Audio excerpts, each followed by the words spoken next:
আজ 16ই জুন 2025। গতকাল চলে গেল 15ই জুন।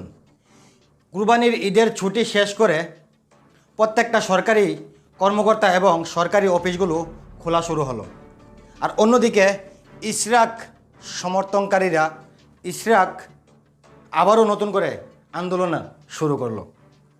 এখন আমার প্রশ্ন আপনাদের কাছে, আমার প্রশ্ন এই বাংলাদেশ যারা এখন পরিচালনা করছে তাদের কাছে, যদি ইশরাক বৈধ নির্বাচনে মেয়র হয়ে থাকে তাহলে তাকে কেন তার মেয়রের শপথ গ্রহণ করানো হচ্ছে না?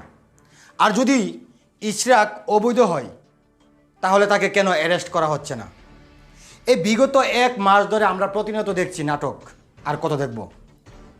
প্রতিনিয়ত ইশরাক শপথ গ্রহণের জন্য আন্দোলন করছে, আর সেই আন্দোলনে ঢাকা নগরবাসীর বিভিন্ন জনতা সাধারণ মানুষ ভুগতে হচ্ছে। প্রতিনিয়তই আন্দোলন করছে রাস্তায় ব্যারিকেড দিয়ে। যদি সে বৈধ হয় তাহলে তাকে শপথ গ্রহণ করানো হোক, আর যদি অবৈধ হয় তাহলে আমার মনে হয় তাকে আইনের আওতায় এনে তার শাস্তির ব্যবস্থা করা হোক। আপনার কি মনে হয়?